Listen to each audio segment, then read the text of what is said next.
后来乡亲啊，今年的国庆日，伫总统府有美丽光雕表演，以百年追求世界台湾为主题，就以今仔日开始，一直到10月初10，小连续6天，带来着35场精彩的表演。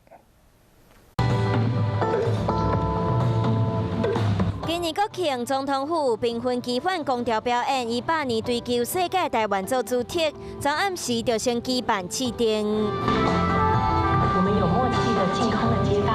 要将海大家发挥台湾人的自律和坚强的韧性，挂嘴暗做伙度过一摆又一摆的考验过防疫新生活。同岛一命，是因为更在乎彼此，多一点忍耐，就代表多一点爱。 伫个这舞台，野球练、羽球、柔道，台湾的代表队强力出击，林永培得到金牌迄球，经典画面，感动再现。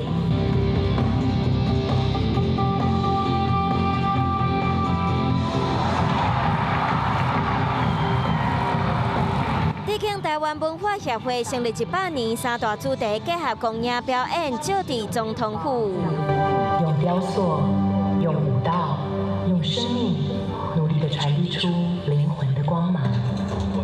精彩光雕表演今年自10月初5，嘛就是今仔日到10月初10，连续6天，在暗暝7点到9点半，每半点钟会有一场光雕表演，会伫总统府顶场，